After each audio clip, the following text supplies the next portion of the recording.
Ahojte deti, vítam vás späť na mojom kanáli Zábavný Michal, kde vás učím nové a zaujímavé veci, ako napríklad abecedu, čísla, farby, tvary. Ale rozprávam vám aj rôzne rozprávky alebo zaujímavosti, ako napríklad o Bingovi alebo Rajderovi. A dnes sa pozrieme na ďalšie zaujímavosti, a to o Krtečkovi. Tak poďme na to. Krteček je veľmi zábavný a rád spoznáva nové veci. Raz sa dokonca dostal do vesmíru a videl planéty a hviezdy. Krteček má veľa priateľov, ktoré sú rôzne zvieratka. Najlepším kamarátom je myška, ktorá mu pomáha v núdzi a hrá sa s ním. Krteček má rád hudbu a tanec. Vie hrať na harmonike, flaute, huslách a iných nástrojoch. Tiež sa naučil tancovať valčík a rock'n'roll. Krteček je veľmi šikovný a vynaliezavý. Vie si vyrobiť rôzne veci, napríklad bicykel, lietadlo, loď, snehuliaka, domček a iné. Krteček je milý a láskavý. Pomáha iným zvieratkám, keď majú problémy alebo sú smutné. Tiež sa stará o kvety a stromy, ktoré rastú nad jeho norou.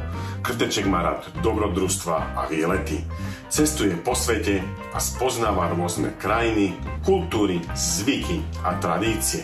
Navštívil napríklad Afriku, Austráliu, Čínu, Francúzsko, Grécko, Indiu, Japonsko, Mexiko a ďalšie miesta. Krteček má zmysel pre humor a vtip. Často sa smejú s jeho priateľmi na jeho nezdaroch a chybách.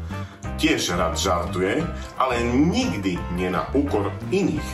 Krteček je odvážny a statočný, nebojí sa nebezpečenstva a vždy sa snaží zachrániť situáciu.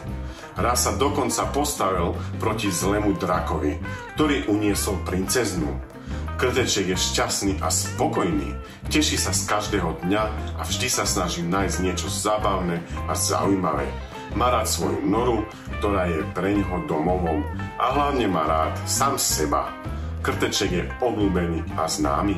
Jeho rozprávky sa vysielajú v mnohých krajinách a ľudia ho majú radi.